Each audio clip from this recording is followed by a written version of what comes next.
हे वैष्णवी हगवणे आत्महत्या प्रकरण जे आहे, खरं तर मी एखाद्या विषयाला जास्त बोलत नाही. परंतु आता काय झालं की ज्याला कॅपिटल पनिशमेंट म्हणजे सोशल पनिशमेंट म्हणतो, तर हगवणे कुटुंबांना मीडिया ट्रायलनी सोशल, पॉलिटिकल, पोलीस सर्व बाजूनी टॉर्चरिंग झाल्यामुळे आणि याच्यापेक्षा कित्येक पटीच्या भयानक अनुभवातून आम्ही गेलेलो असल्यामुळे आणि समाजामध्ये हा जो ट्रेंड निर्माण झालेला आहे त्याच्यावर कुठेतरी कोणीतरी बोललं पाहिजे. म्हणून मी हा अभ्यासपूर्ण याच्यावर भाष्य करतो. कुठल्याही गुन्हेगाराला तो गुन्हा सिद्ध होईपर्यंत, म्हणजे आरोपीला गुन्हा सिद्ध होईपर्यंत त्याला गुन्हेगार मानता येत नाही.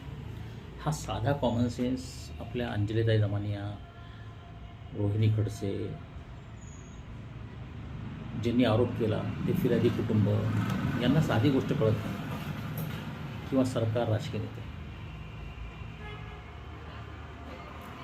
आता त्यांनी त्या वकिलाच्या मागे लागलेले आहेत. आता ह्याच्यामुळे त्या वकिलाचा भाव वाढणार.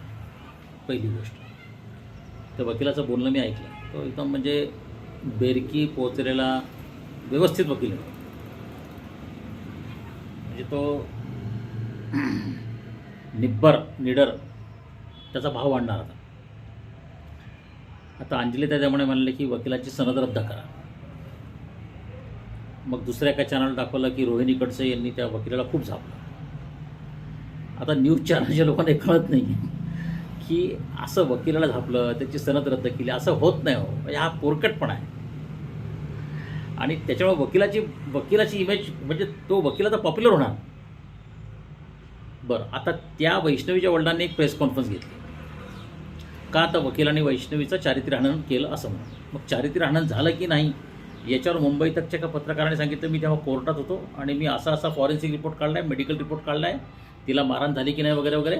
आणि त्याच्यावर त्यांनी आता इन्व्हेस्टिगेशन सुरू केलं आहे, त्या न्यूज चॅनलचे प्रतिनिधी. त्याला तो वकील उत्तर देतो आहे. मग एवढं सगळं करायचं तर मग कोर्ट कचेरीची गरजच काय. म्हणजे आरुषी तलवार प्रकरणामध्ये जेठमलानी म्हणाले होते की आता न्यायालय टी व्हीच्या स्टुडिओमध्ये शिफ्ट करा. काय हास्यास्पद आहे, पोरकटपणा आहे. वैष्णवीच्या वडिलांचं दुःख आपण समजू शकतो. आपल्या पोटचा गोळा गेलेला, सगळ्यात आयुष्याचं दुःख आहे. आपल्या पोटच्या गोळ्याला आपल्याला खांदा द्यावा लागणं, त्यासारखं मानवी आयुष्य दुःख नाही.